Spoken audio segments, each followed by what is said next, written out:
off. All right, hello everybody. Welcome to all of you and thank you for joining us today. This is the Carbon Leadership Network's 2020 webinar series. My name is Will Schrubar and I'm a co-chair of the global CLF community. So this is our third session of a 6-part annual webinar series. Today, we will have several speakers giving us an update on current North American policies and resources. Please note that this webinar is being recorded and will be made publicly available upon our completion here today. Slide 2, Victoria.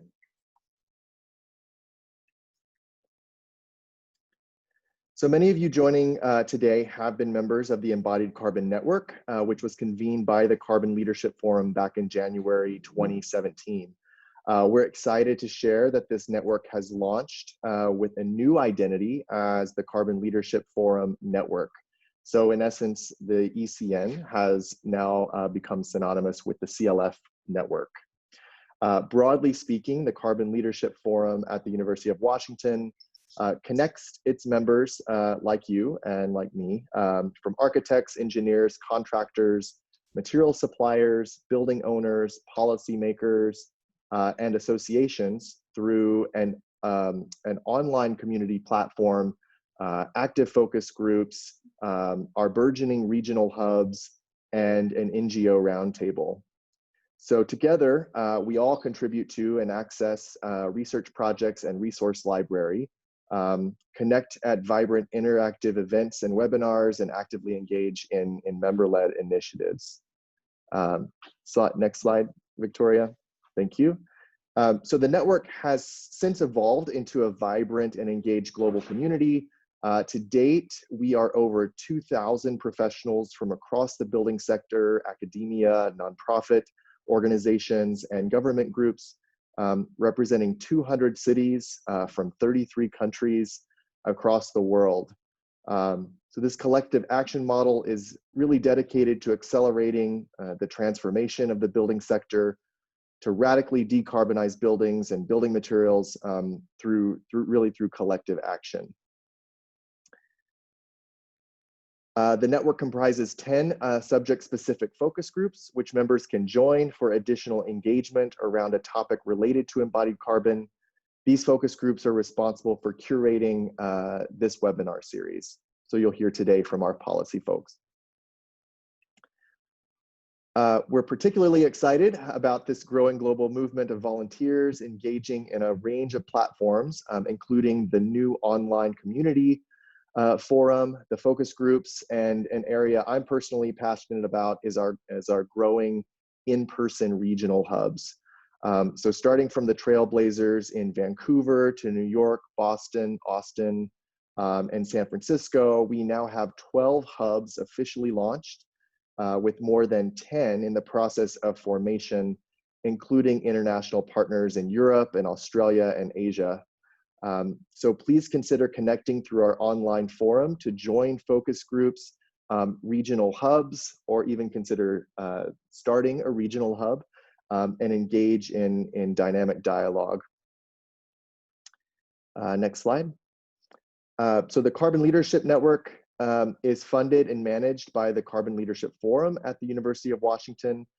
As I mentioned, we bring together a diverse cross-section of the building industry focused on radically reducing and ultimately eliminating embodied carbon. The Carbon Leadership Forum conducts research, develops resources, convenes the Carbon Leadership Network, and incubates member-led initiatives. So really a huge thank you to our sponsors for supporting the Carbon Leadership Network and this webinar series that we're all tuning into today. So with that, thanks everybody. I'm going to hand it over to Victoria, who will be moderating the rest of the webinar. Thank you, Will, and welcome everybody. Again, today, my name is Victoria Herrero Garcia. I am a volunteer with the Carbon Leadership Forum and coordinate the webinars.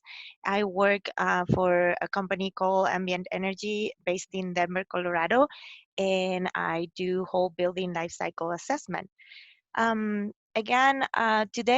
Today's webinar is the third session of a six-part series. Each topic is based on network focus groups topics. Network focus groups chairs have worked within their groups to identify speakers and develop the curriculum for each session. Our goal is that each session will not only be useful to live participants, but also serve as a free educational resources for anyone interested in learning more. Please feel free to share this webinar with colleagues, professional, and network and students. Mention of trade names of commercial products does not constitute endorsement or recommendation for use. Please note the opinions, ideas, products, or data presented by speakers in this session do not represent members of the Carbon Leadership Forum network or constitute endorsement by the network. Our goal is to introduce topics that could help participants think and talk about building industry strategies for reducing carbon emissions attributed to building materials. So a few logistics today. Please make sure that you don't unmute yourself throughout the webinar. There will be a Q&A of about 15 to 20 minutes after the presentations. And please feel free to send all your questions through the chat function. I will track them and direct them to the appropriate speakers at the end of the session. If you are an AIA member and you need any continuing education credits, please email info@carbonleadershipforum.org with your AIA member number and a full name, and we will report that for you. If you missed any previous webinar series and you would like to hear the recording or access to the slides, please follow that link at the carbonleadershipforum.org news and events webinars. And I want you all to be aware of the next upcoming events.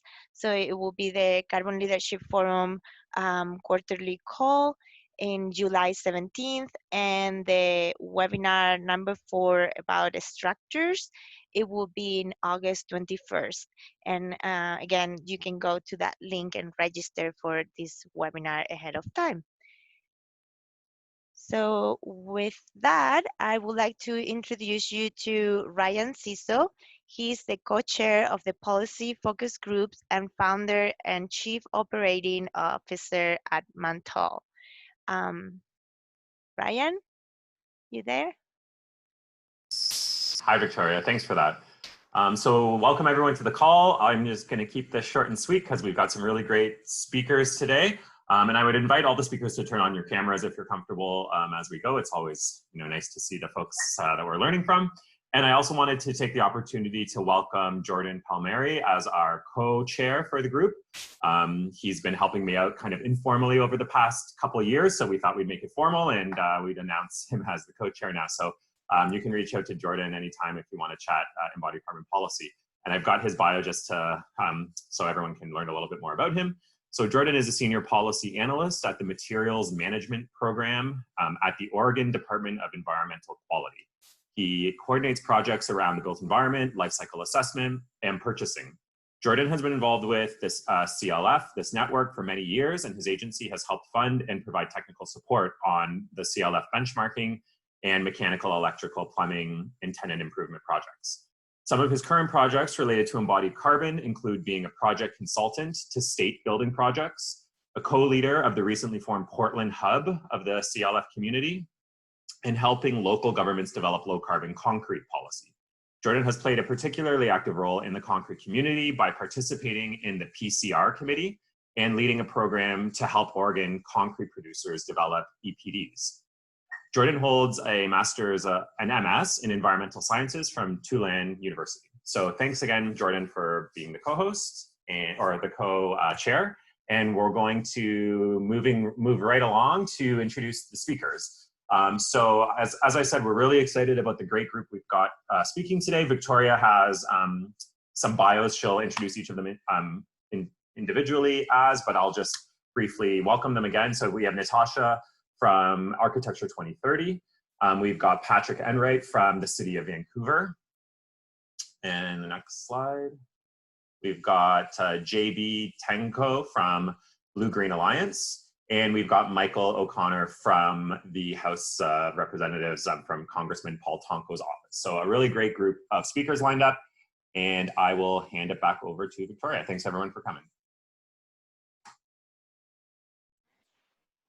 Thank you, Ryan. So I'm going to introduce you to Natasha Balwet. Natasha, if you can unmute yourself and upload the slides. Natasha is Architecture 2030's Research and Communications Coordinator. Building on her research background in urban metabolism and generative agriculture, she is currently leading work on building sector policy, energy and emissions trends at Architecture 2030. She performs city building stock assessments for Architecture 2030's Zero Cities initiative, leads Architecture 2030's focus on equity in building decarbonization initiatives, and supports municipal governments in researching and designing equitable and impactful building decarbonization policies. She graduated from MIT's Department of Urban Studies and Planning, and her writing has been published online in City Lab, The Atlantic, Collab Radio, Architect, and elsewhere. Natasha? Thank you, Victoria. All right, so I'll be sharing highlights from the city policy framework for dramatically reducing embodied carbon. Am I sharing my screen correctly? Everyone Yes, you are. Thank you. So the city policy framework for dramatically reducing embodied carbon is a report that will be published in early June by Carbon Neutral Cities Alliance and Bionova, with research contributed by Architecture 2030. And it presents options for cities and local governments to reduce embodied carbon through regulations, codes, incentives, and programs. The collection of policies presented in the report aims to encompass the full range of possibilities for embodied carbon policies that local governments might implement. So some of the policies are closely based on existing examples that have already been implemented with success, and others are policies we described at the beginning of the project as dream policies. So maybe unprecedented, but possible and impactful. The report right now contains 51 policy cards describing policies that achieve embodied carbon reductions through the mechanisms pictured here on the left. And each policy card begins with an evaluation of 4 criteria using scoring methodology developed by Bionova. The 4 evaluation criteria ask, how impactful is it? What level of embodied carbon reductions can be expected? Are there financial costs and or benefits for developers, builders in the city? How significant are they? How easily can it be implemented, and how easily can it be enforced? The card gives a quick summary of the policy and then answers the questions. What are the benefits for embodied carbon impact and also for health, equity, and economic development and other variables? Are there prerequisites to the implementation or the impact of the policy? What are legal, practical, or environmental barriers to its success? How can the policy be implemented as an extension or broadening of an existing policy, and how can it interact complementarily with existing policies or programs? Does the policy require enforcement, and if so, how can it be enforced? Can existing enforcement pathways or structures be used? And where are the relevant examples, and how can they be adapted or serve as precedents? Then drawing all this, each card then provides template policy language that can be adapted or adjusted by policymakers to suit the local reality. So the examples that I'll show represent a range of technicality, immediate practicality, and conceptual originality. Some of the policies have already been implemented and are based on strong technical foundations and existing knowledge, while others are more out of the box or conceptual and might require further research before they're fleshed out and detailed enough to be implemented. This first example, a low carbon concrete code, has been implemented in some form in Marin County, Dubai, and by the Norwegian Concrete Association, and it is on its way to being implemented in other places as well, which we might hear more about later. This is an example of a technical policy. So the precedents are well established and the technical requirements are detailed, specific, and clear.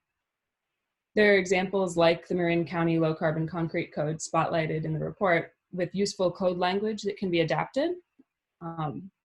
Because concrete mix design is highly dependent on local conditions, the numerical limits for cement content and embodied carbon should be reviewed by local stakeholders like concrete suppliers, contractors, structural engineers, or other experts familiar with local conditions. But overall, it's a high impact policy that's ready to go. The next example is a density bonus. So no density bonus programs or policies with a sole embodied carbon focus currently exist, but there are enough examples of broader green building density bonuses that expanding or changing criteria to focus on embodied carbon isn't a reach. So this is an example of a practical policy. And looking more closely at the benefits, prerequisites, and variants included in the policy card, you can see how the policy could be shaped and adjusted according to local context. And one thing to note that applies to this card and to a lot of the other policy cards in the report is that the key elements can be mixed and matched. So the incentive structure could be separated from the technical requirements, and the standards the project needs to meet to be eligible for the incentive could be defined independently from the incentive. And we like that there can be that mixing and matching between the policy cards where one set of requirements might be paired with one incentive structure or another. Or a policy that's written in the report as applying only to municipal buildings could be expanded, for example, to cover all buildings through an incentive program or a mandatory regulation. And then a third example we're excited about that has big potential impact is zoning for low embodied carbon building typologies. This is an example of the more, the end of the spectrum that right now is a little more abstract and conceptual. Because defining the specifics and implementing a zoning policy like this would require further research. But we know, for example, that there is an embodied carbon sweet spot in building height. And buildings that are too small are not embodied carbon efficient, and neither generally are ultra high-rise buildings. Adrian Smith and Gordon Gill published a study called Residensity that gives deeper insight into this and considers the embodied carbon implications of density at the neighborhood scale and various other scales, considering the surrounding infrastructure. So based on what we know and what we continue to learn about embodied carbon and building typology, prescriptive requirements associated with reduced embodied carbon could be developed and enforced through zoning. As awareness of embodied carbon grows and more powerful technical knowledge and tools become available, and as new embodied carbon policies continue to push the political boundaries, policies like this last one that seem like a stretch now will become more and more feasible. Architecture 2030 plans to develop more policy cards and update the ones we have now as more policies are put to the test in real life and as new precedents inspire us to think even more broadly and optimistically about the possibilities for embodied carbon reduction policies. So these cards are intended as a resource for policymakers to draw from, mix and match, and adapt to local context. And you can sign up to be alerted when the report is published at this link, embodiedcarbonpolicies.com. Keep an eye out for it in early June. And yeah, I'm looking forward to learning more about some local policy initiatives as well as the federal policymaking process and the labor and workforce implications of embodied carbon reduction policies from the other presenters today. Thank you. Here's my contact information in case anybody wants to follow up with questions after the call. Great, thank you so much, Natasha. I am going to introduce you right now to Patrick Enright. He is a green building engineer with the City of Vancouver's Sustainability Group, where he works on green building policy and code updates for large new buildings. Current priorities include the implementation of the Zero Emissions Building Plan and creating a policy to reduce embodied emissions in the construction sector. Patrick is a professional engineer with years of experience in the building industry, including a number of years with a Vancouver firm in mechanical design and energy modeling. Before moving to Vancouver, Patrick worked in the National Project Management Office of Defense Construction Canada, located in Ottawa. Patrick? Hi, everyone. Thanks so much for the chance to talk to you today. I'm really excited to give you an update on some of the work that we're doing here in Vancouver to reduce embodied emissions. So I've previously talked about, I won't get into why embodied carbon matters, because I think we all know that, and that's why we're here today, but I can talk about what we are doing already in Vancouver. So if I minimize that, you should be able to see everything on my screen. With regards to embodied emissions in Vancouver, we have had since 2016 a zero emissions building plan that aims to reduce operational emissions to zero by 2030 or earlier. And so here you can see a chart of the kind of the life cycle carbon intensity of a new building in a given era with operational and embodied side by side. So in 2010, before we tackled operational emissions, that was the biggest part of a building's life cycle emissions. Now, with the zero emissions building plan taking a big bite out of that, they're about on par. And then looking towards the future in 2030, as we reduce operational emissions to zero, then embodied emissions becomes the whole part of the pie. And so just reinforcing the importance of tackling operational emissions and also beginning to understand and tackle embodied emissions as well. So as we released that plan in 2016 and took our first steps, we've required embodied carbon reporting in all of our rezoning projects since 2017. So any new project that comes through our rezoning process, which is roughly 60 or more large projects a year, have had to report their embodied emissions and do a life cycle assessment. And that has actually worked really well to get projects thinking about their life cycle emissions, running LCAs, whole building LCAs, spurring training in the industry, and getting conversations started. Moving ahead from that, in January of last year, our City Council declared a climate emergency, and staff developed a climate emergency response with 6 big moves and 54 accelerated actions. So the 6 big moves focus on complete communities, zero emission transportation, reducing the emissions and eliminating emissions from heating and hot water in new and existing buildings, reducing emissions in embodied carbon in construction, and also beginning to understand what it means to generate negative emissions at the city scale. So moving forward, our climate emergency response especially focuses on actions 2, 3, 4, and 5 here. But I'm here to talk about number 5, of course. So low carbon construction materials and design.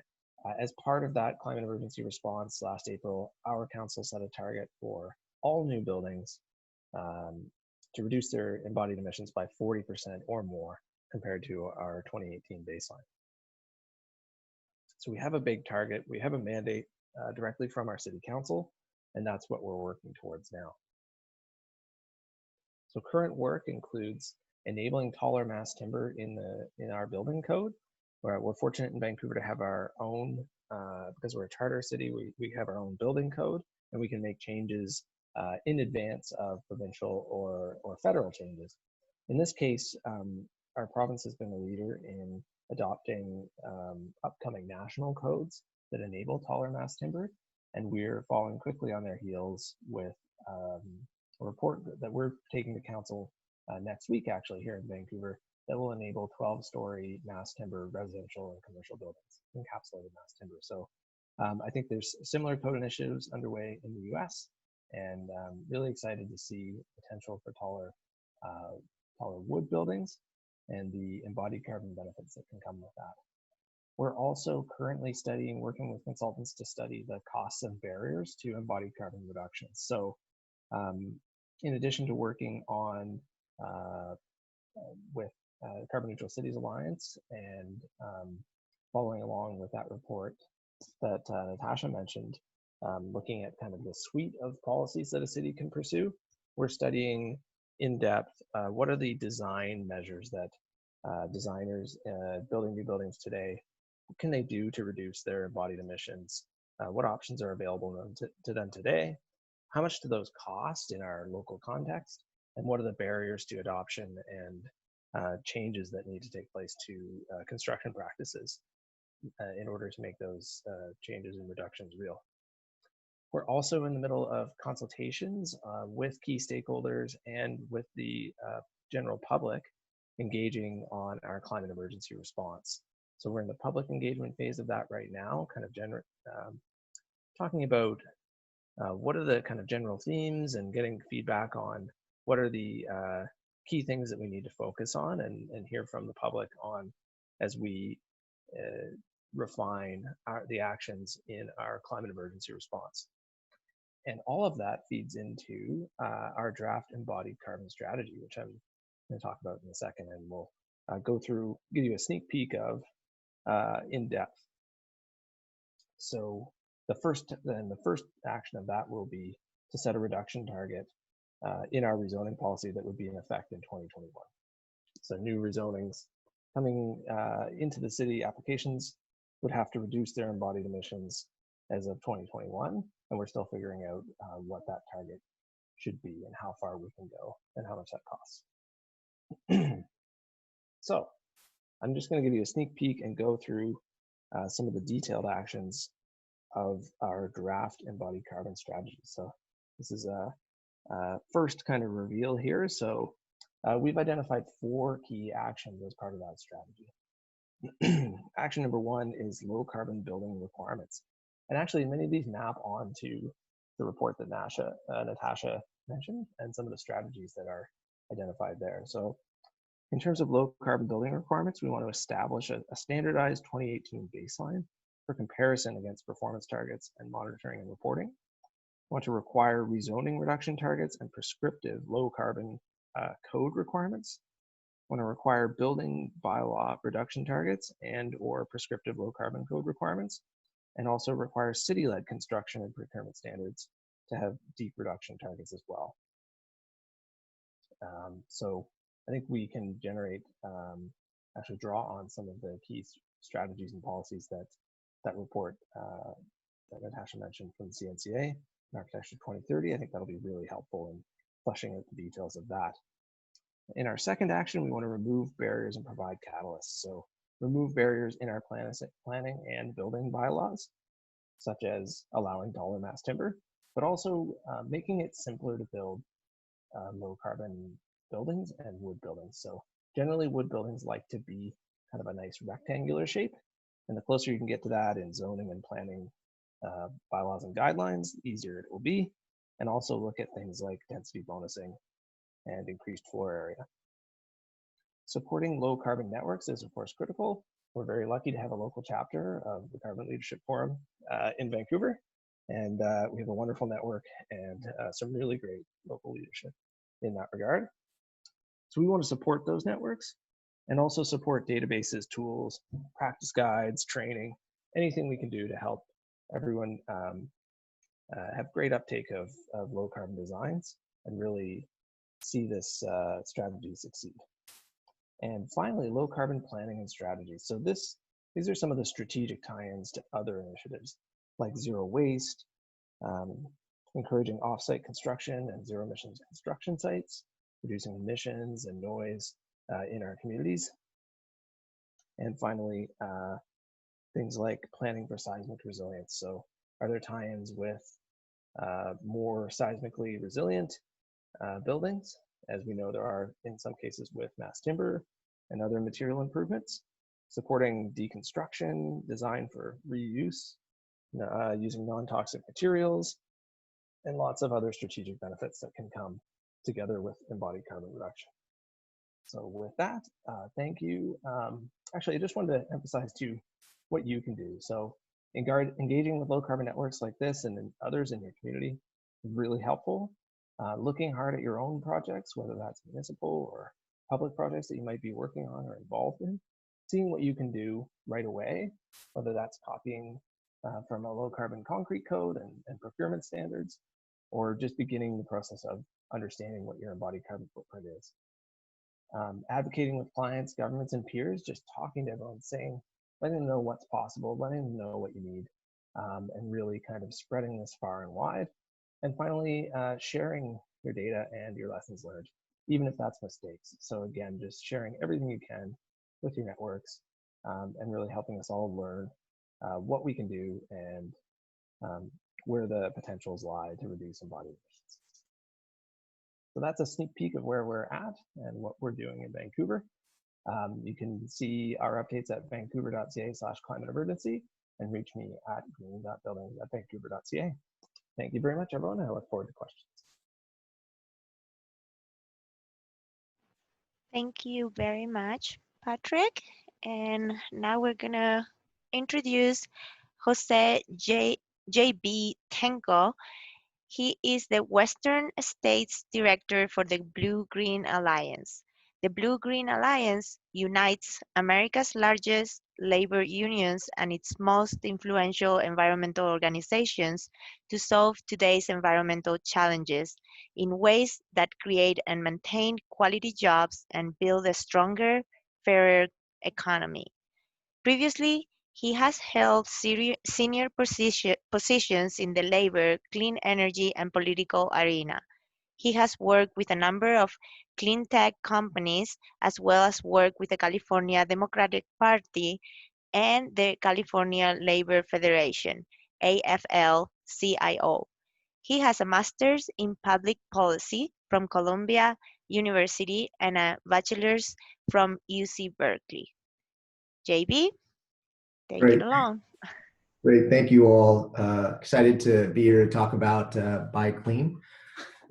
Just as background, so I worked on a team in California to pass the Buy Clean policy, and that team was comprised of labor groups, including the United Steelworkers, Sierra Club, and other environmental groups, several businesses and industry groups, and we all came together to develop and pass this legislation. I believe that many of you understand the policies of Buy Clean and are looking to support potential Buy Clean policies elsewhere. And so with that, I'm going to talk a little bit about the policy, as well as highlight some of the key considerations that we used that came together to create and pass the policy. That said, there'll be some websites at the end of the PowerPoint that also give more access and substance to the policy. So just a quick background, but kind of critical to setting up this conversation. So I work for a group called the Blue-Green Alliance. As you can tell, it's comprised of America's largest labor unions and some of the largest environmental organizations in the country. And we work together to address climate issues in a way that creates and maintains good jobs. We're a national organization, and we have staff in several states who work on state issues, and I run our Western States team, which is comprised of Washington, Oregon, California, and Colorado. And this idea of bringing labor and environmental groups together was really central to developing and passing Buy Clean. Just as some background first, as many of you know, California first passed this law a few years ago to reduce embodied carbon, certain manufacturing materials used in the construction of projects in California. We have about a $10 billion budget for public works projects, and that law was called Buy Clean. So the legislation requires Department of General Services to create a benchmark for the global warming potential for products using a facility level EBD, eventually publish that benchmark, and then require that covered materials, so the materials you can see below, structural steel, concrete, reinforced steel or rebar, flat glass, cannot exceed those benchmarks. So upon winning the bid, a public works bid, a successful winner would then provide documentation of those materials covered under Buy Clean to show that it was cleaner than or did not exceed the limits set by Department of General Services. We phased Buy Clean over a multi-year period, right? So the bill was passed in 2017, starting in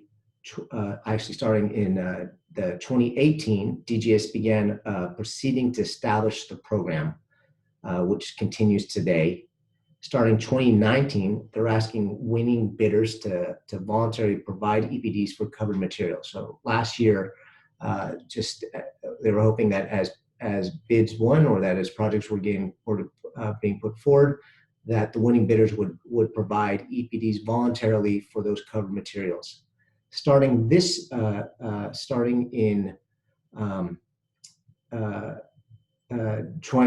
year for 2020, awarding authorities will require the submission of EPDs. So at this point, it still doesn't actually impact the policy is not in effect yet, but the idea is really to begin to capture as many EPDs as possible to really begin to develop that benchmark. Along with those submissions, though, DGS is capturing as much data as possible through existing databases, working with EPD companies, with manufacturers, with industry groups, and with all sorts of different communities and organizations to ultimately capture as much information as possible to ultimately develop that benchmark. With the idea that starting January 1st, 2021, DGS will ultimately publish the acceptable global warming potential for the eligible materials discussed. And then starting on July 1st, 2021, winning bidders would then have to submit eligible materials or submit EPDs for the eligible materials. Just as background, we found that structuring this program over a multi-year approach was really important, both for the agencies, both for contractors to begin to one, capture the information, develop the benchmarks needed, and ultimately start the process of getting people used to this idea of the global meeting the global warming potential of projects. Every 3 years, DGS will review the acceptable global warming or benchmark really for each of these materials, and then adjust the limit downward to reflect industry improvements. Talking a little bit more though about Buy Clean, I also want to touch base about some of the efforts really needed to pass this policy, and there were really 3 key areas. One was addressing the needs of different groups, and I'll talk a little bit more about that in another slide. But by addressing the needs of different groups, we were really able to bring a strong coalition of labor, environmental groups, and businesses together to really think through and pass this policy. Another really important concept to this was trying to make it relatively easy to implement. As you know, this was the first time this policy was first developed in California, as well as ultimately passed. And we found both from an agency and contractor perspective that benchmarks or a performance standard, basically, do you meet the number or do you not, minimize some of the complexity. As we were having a number of conversations around how best to go forward with Buy Clean, we discussed different procurement concepts about awarding more points for being cleaner. And what we had found was that those complexities made it more difficult in terms of actually establishing this policy. So this idea of ultimately developing the global warming potential or a benchmark or performance standard was both easier, quote unquote, for both the contractors as well as for the agencies to consider and implement. What you'll see was that there were a lot of people that were influential and a lot of needs to be considered as we pass this Buy Clean policy. And here's a grouping of a lot of the considerations you really have to consider or think through as you develop your Buy Clean policy. Clearly, California wants to continue its leadership role in addressing climate change, right? So if you look at this going clockwise with the state climate goals at the top. At the same time, though, the state always needs to balance all policies, climate policies, housing policies, what have you, around its economic goals. And so trying to develop a policy that both addressed the climate concerns as well as the economic concerns of California was fundamental to thinking about Buy Clean. Producers, manufacturers, really important in thinking about establishing a Buy Clean policy. And so we really wanted this legislation to level the playing field for facilities that had invested in cleaning their operations, as many manufacturers in California had, as many as we've seen around the nation, as well as around the world, who ultimately look to developing processes to reduce their emissions. As I mentioned previously, We needed the policy to work with contractors who had to comply and the agencies ultimately who had to administer the policy. Of course, we know the environmental groups were looking for ways to reduce carbon, and this clearly was the next chapter in addressing climate policies. And then lastly, working with labor groups who were looking to support clean companies, knowing that when their industrial producers clean up their operations, everyone wins. So as you look through this sort of Venn diagram of different interests and different groups who had various ideas around what was needed, somewhere in the middle of that ends up being the sweet spot of passing by clean. I think really too, as we think through this COVID area, balancing the diverse needs of these constituencies will be really important as we look into the next chapters of Buy Clean policy. We have seen though that Buy Clean is really taking off, right? We're seeing, as our next speaker will talk about, that national policies are being considered around Buy Clean. We know that other states, Oregon, Minnesota, Colorado, have introduced or are looking to implement Buy Clean. We've seen that a number of local cities, particularly in California, have implemented Buy Clean, and we know that research is going on at this date and around the country around how do we continue to move Buy Clean policies. Where for us, given our sort of blue-green background, we're really excited about this next iteration of Buy Clean that we're seeing in Washington State, sort of a Buy Clean 2.0. This idea of Buy Clean, Buy Fair. And again, I think something about trying to think about both how do you address the needs of being clean and the needs of workers is really important in the era of COVID and the impacts it's having to workers and the economy. So Buy Clean, Buy Fair was introduced this year and highlights this evolution of a proactive blue and green concept. Like California, it proposes to require EPDs for a set of materials and then use that information to ensure that cleaner materials are used in construction. But where it expands upon the California concept is Buy Clean, Buy Fair also looks to level the playing field for companies that are good to workers, right? So if you look at the seesaw of both investing in emissions reductions and investing in workers. And in this bill, it asks manufacturers to disclose information around wages and benefits, training, and other sort of federal labor standards. And while the bill needs to be fleshed out and will be introduced next year, we are really excited about this proactive step that really looks to level the playing field for companies that both buy clean and that can both be fair to workers. With that, I'm really excited about where we go forward with Buy Clean, and I'll thank you for the opportunity to speak. My contact information is on the left for if you need to reach me, as well as some key websites to describe a little bit more about what we saw with Buy Clean, as well as a link to DGS, which is the implementing agency for Buy Clean. So thank you. Thank you very much, JP. And again, if you have any questions, please send them through the chat function, and I will direct them at the end of the webinar to each of the speakers. Now I'm going to introduce you to Dr. Mike O'Connor. He's currently serving as the Science and Technology Policy Fellow in Congressman Paul Tonko's office, DNY. Congressman Tonko is the chairman of the Environment and Climate Change Subcommittee in Energy and Commerce, and through that position has a leading voice in crafting the climate and clean energy legislation of the future. In the office, Mike has worked on a wide swath of clean energy issues, including the first federal language for Buy Clean provisions.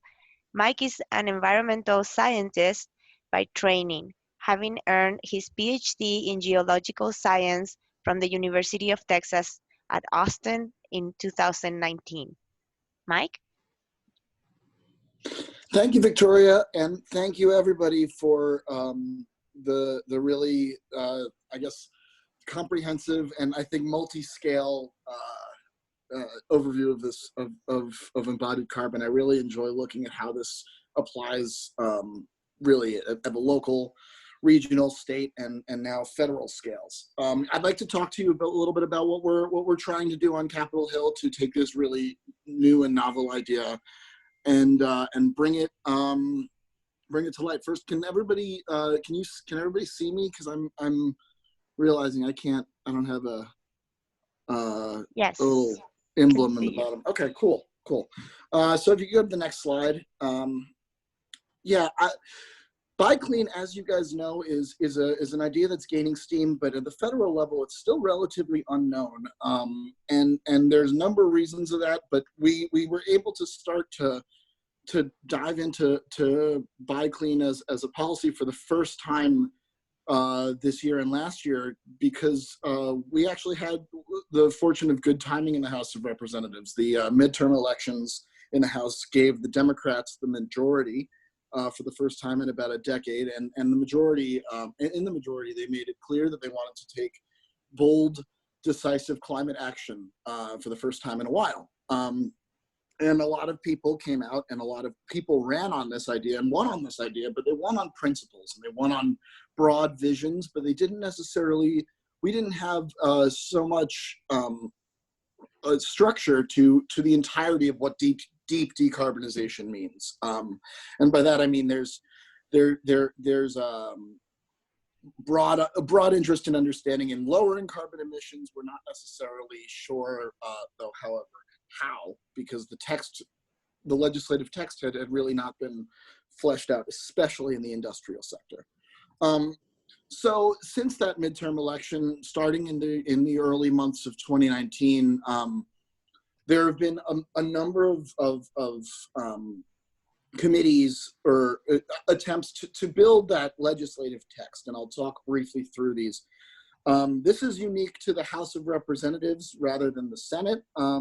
The House really, because there are so many members, and each member is so, there are so many members, the issues that the House of Representatives tackles are very much divided by the committee that issue falls in. So even though climate change as a field really encompasses every area of the American experience and the American economy, each committee is only allowed to talk about the issues that touch their jurisdiction. So that is, first of all, why the House Speaker created something called the Select Committee on the Climate Crisis. That is a committee that does not have legislative power, but their job is, okay, we have all of these committees that get these different jurisdictions: transportation, agriculture, natural resources, energy and commerce, what have you, ways and means. Let's try and create one document that overarchingly describes what we believe all of the committees should do for action. And so that's the Select Committee on the Climate Crisis's job. They were supposed to have a report due in late March, and something else happened, I forget what, that has delayed that report's release, but I believe their work is basically done on it. So that should be an interesting overview of what they believe should be the comprehensive federal approach. Now, while that was happening, the committees themselves were working on law. The Transportation and Infrastructure Committee was working on a law for climate-friendly pipelines and the highway bill. The Natural Resources Committee came out with a bill that would limit carbon in public lands. Carbon and sort of promote carbon sequestration on public lands. And then the one I'm going to talk about in most detail, the committee that Paul serves on as a subcommittee chairman, Energy and Commerce, came out with the Clean Future Act. If you go to the next slide, please. The Clean Future Act is the first attempt at economy-wide decarbonization since Waxman-Markey. Now, if you're not familiar, Waxman-Markey was an attempt at a cap-and-trade bill, economy-wide carbon cap-and-trade bill that passed out of the House of Representatives and then failed in the Senate in the first year of Barack Obama's term. So this is the first attempt to go as wide-reaching as that. It's about 650 pages long. It's a combination of regulatory grants and research and development. It was never formally introduced. It was released as a discussion draft, and you can go and find that text. But the reason it was never formally introduced is because we're still seeking comment on a lot of these provisions. As we said, this is our first stab at how to decarbonize each individual sector: power sector, the building sector, the transportation sector. For the first time, we have an entire title on environmental justice. And then, of course, what I'm here to talk about is the industrial sector. If you go to the next slide. And Buy Clean really is the pillar of our industrial title. The press release states it. This is all we write about the industrial title in the press release. The Clean Future Act establishes a Buy Clean program that sets performance targets to steadily reduce emissions from construction materials, yada, yada, yada. And we got this idea from California and from Washington and from the ideas that are coming from this and other groups. So for that, we really, really are thankful that our states are acting as the leaders on these issues that we really need to bring awareness to at the federal level. The motivation for this would be really, really clear. Public sector dollars are an enormous part of the purchasing power of industrial materials. We estimate that public sector dollars are involved with 90% of the purchases of cement and concrete in the U.S. and about half of the purchases of steel. That was given at a testimony that we had for a hearing that we had on the industrial sector. If you could go to the next slide. And so we modeled our Buy Clean structure off of what you have to do is when we were looking at this, you have to make sure that it's both wide-reaching, but it's also easily applicable. And so those were two things that we had to struggle with at the federal level. You know, a blanket policy at the federal level really does need it to be relatively easy to implement. So our text is, we tried to make, sorry, 1 second, yeah. It requires all federal contracts to obtain an EPD for their products, and we specify that the EPDs must be facility-specific, demonstrate the embodied carbon emissions of the eligible material, and eligible materials are listed in the bill, and then adhere to a single product category rule designated for that specific material by the EPA administrator. So we try and create some standardization that all products must use the same baseline, right, as many of these bills already do. Then we phase it in slowly, like California did. For the first 3 years, all that we would require is that contractors accepting federal dollars must simply acquire an EPD for products being used in their projects. So those data would then be housed in a federal database within EPA that we call the National Environmental Product Declaration Database. After 3 years, regulatory framework steps in. So for the 5 years after that, years 4 through 8, we would exclude only the dirtiest 20% of industries based on the database that we've collected. Then we would step that up to 30, recalculate that value in years 9 through 13 and exclude 30%. Recalculate that value again and exclude 40%, and then 50% by years 19 through 23. If you can go to the next slide, please. So that was our house's opportunity. There's a similar but not as aggressive bill already proposed in the Senate, the Buy Clean Transparency Act, led by Amy Klobuchar. I think it has 5 co-sponsors, all Democrats. It was introduced in July, and rather it doesn't have a stringent regulatory step-down mechanism, but it mandates an assessment. It mandates that all federal projects procured by a federal contracting agency need to do an assessment of greenhouse gases in the atmosphere. They require each product to do so through something called a climate product declaration, which effectively is an EPD.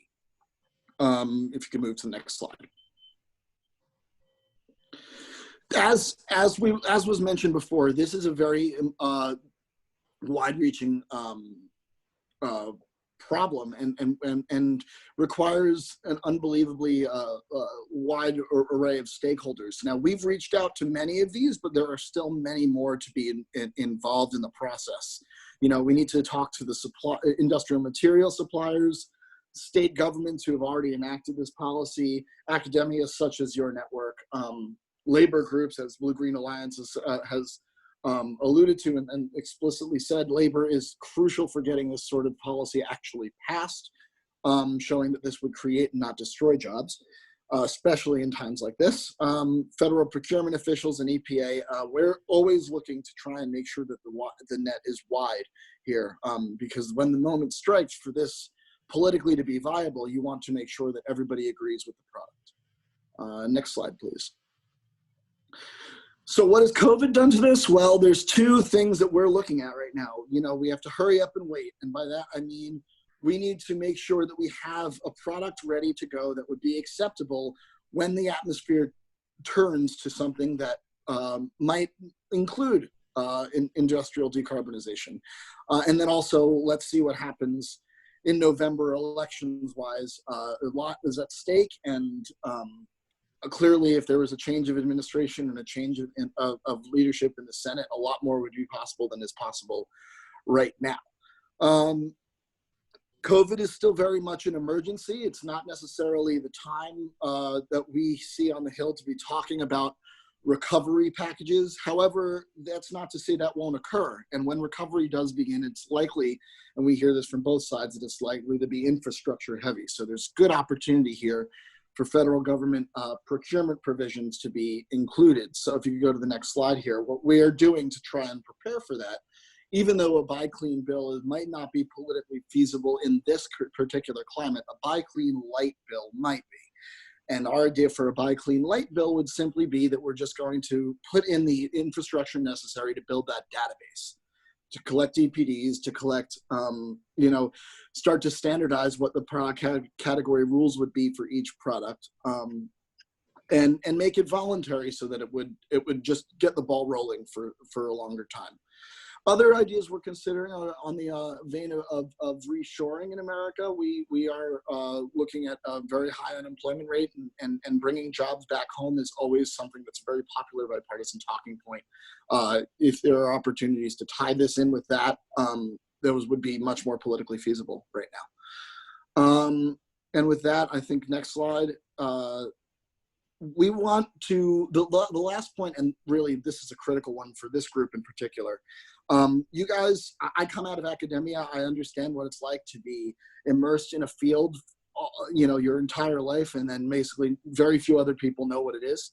And it's hard to remember what it's like to not know what you know, but you need to do that in this case. Very few members of Congress have an idea what a deep decarbonization effort would look like. And this is one that's viable, feasible, and tested. Very few members of Congress know what Buy Clean is. Very few members of Congress know what embodied carbon is. It is up to your job as a network to reach out, even not necessarily to those who are climate skeptics, but even those who are pro-climate action, but might not be as well versed in this topic as they should be, and educate them and create a sort of interest in this, because this is something that amongst Democrat and even moderate Republicans, this is a provision that has some legs. So please increase the awareness of continuing to do these Hill visits and calls, and increasing your group's awareness on Capitol Hill is really crucial.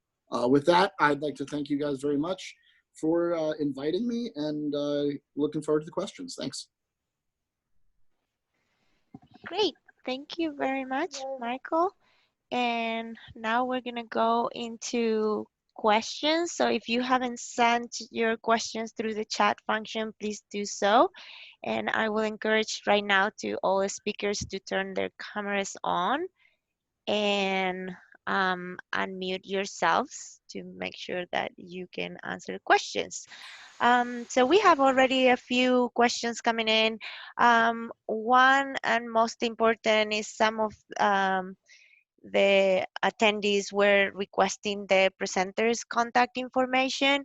So if we have some time, they can go through their last slides at the end again. If not, the slides will be publicly available on the Carbon Leadership Forum website, so you will be able to get their contact information there.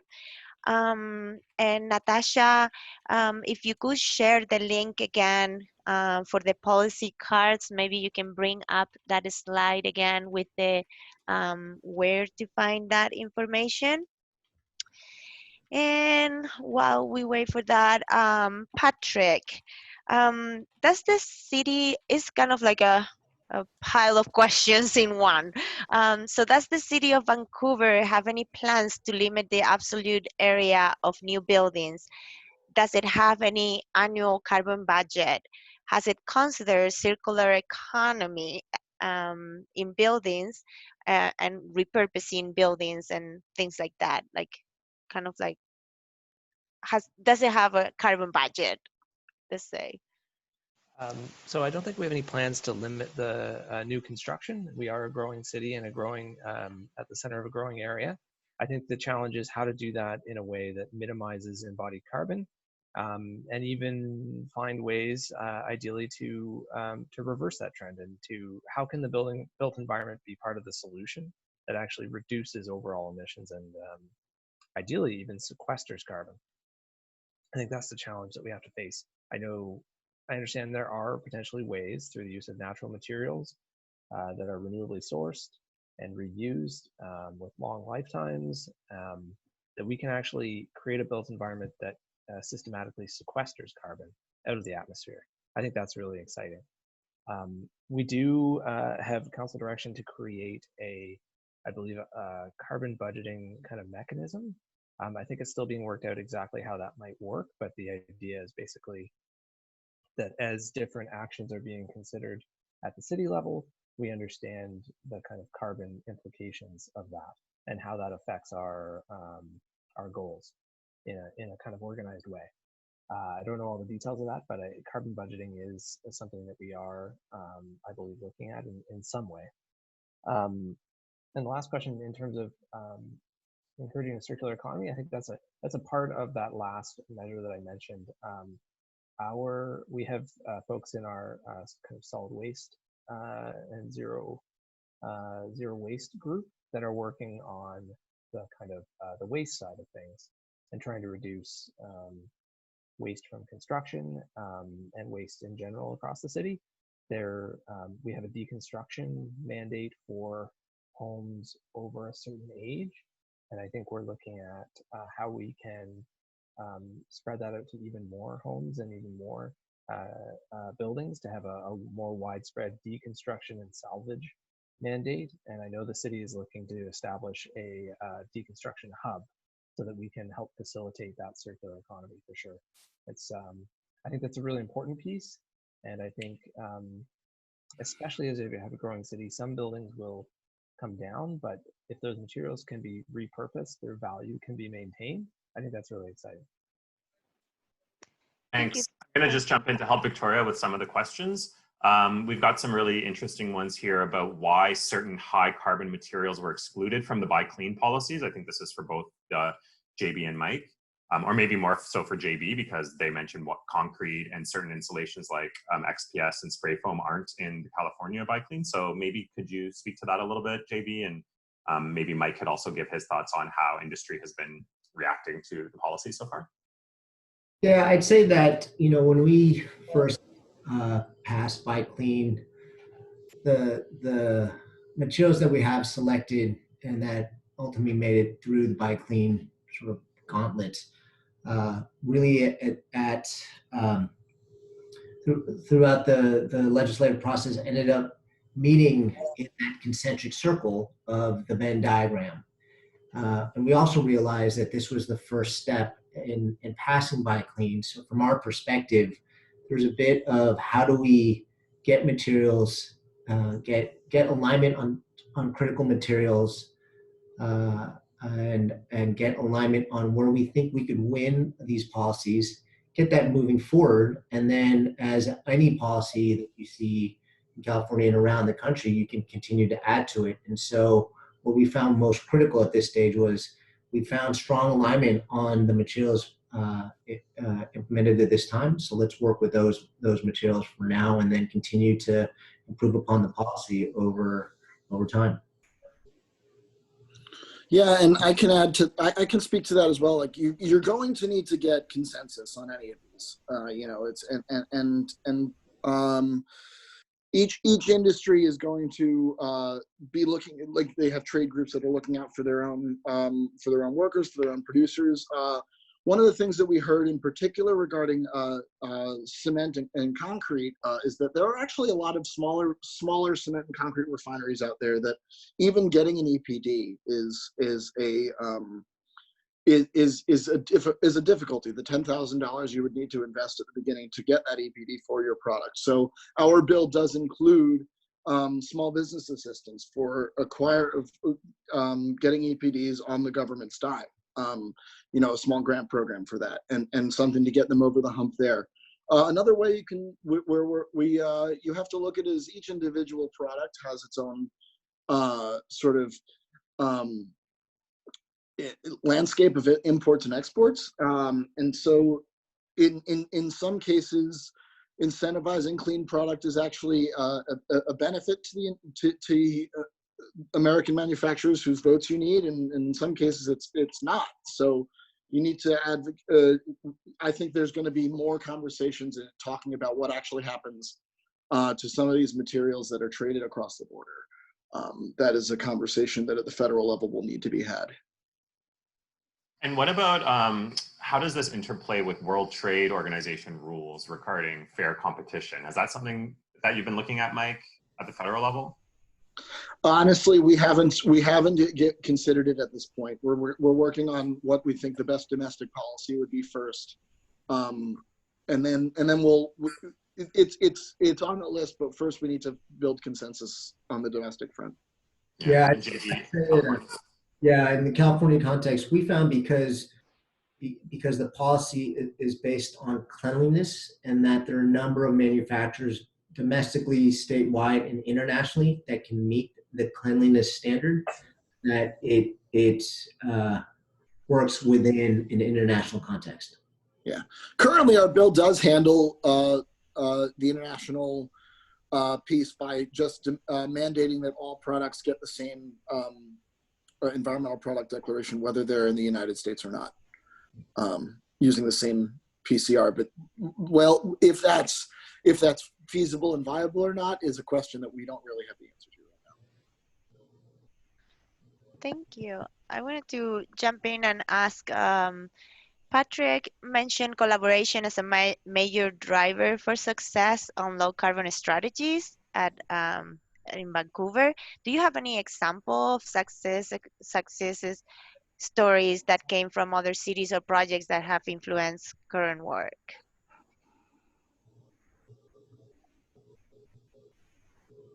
Yes, so actually I cut it as a slide, but I have a list of just kind of other groups and that we've been partnering with. So we're part of a C40 working group. We're part of the CNCA working group. I can go through a full list here, but there's one important initiative is the National Life Cycle Assessment for Low Carbon Infrastructure. I believe it's LCA Squared project to set up through the National Research Council in Canada, setting up a national kind of database and infrastructure for reducing embodied emissions. So some things that I'm excited about is working with them and kind of that infrastructure. I'm really excited to dig into the low carbon concrete code that I know Marin County has adopted and that Natasha mentioned. So things like that I think are really exciting. I think any of the measures that are covered in that report produced by Biodova and that CNCA and Architecture 2030 work, there's lots to dig into and some really, but perhaps the most exciting is our local chapter of the Carbon Leadership Forum, set up by Anthony Pack, and has been really amazing. And I'm really excited by the kind of just the local energy and excitement of our local network. Maybe I'll just add to that to put out the call to anyone on the call. If you are interested, we're always looking for folks to start local chapters of the network. We have resources to help with that. We have great models and templates that you can use, and Anthony was a big driver behind all of that. So I would really recommend anyone out there that's interested in pushing this forward in their local markets to reach out to any of us on the call. We can put you in touch with the right folks, and we can support you in those efforts. Thank you. And we have a couple more minutes here. I just wanted to ask maybe a general question, but maybe more for Natasha with the policy cards, because Buy Clean and all the others seems more like product specific and manufacturer, but at city level, like how the policy cards address reuse, building reuse, or like not building new construction or things like that. The policy cards in the report do include some policies aimed at encouraging or incentivizing the reuse of existing buildings as opposed to new construction. And we're also always on the lookout for relevant policy precedents or examples that we can, that we'll eventually compile and share on our website. So when the report comes out, you'll see a few examples in there aimed at building conservation and reuse of existing buildings, but we hope to expand that as either precedents are brought to our attention or as they develop.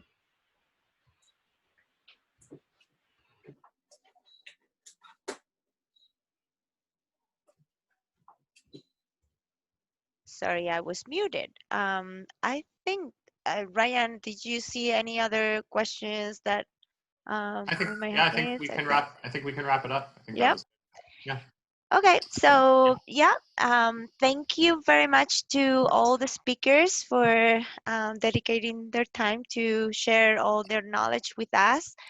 Thank you, the policy co-chairs, for putting this webinar together. And thank you all the attendees. So if you want more information, you can always access the webinars in the Carbon Leadership Forum website. If you have any questions, feel free to send them to the info@carbonleadershipforum.org. And you all have a great day. Thank you so much. Thanks, everyone. Thanks, guys.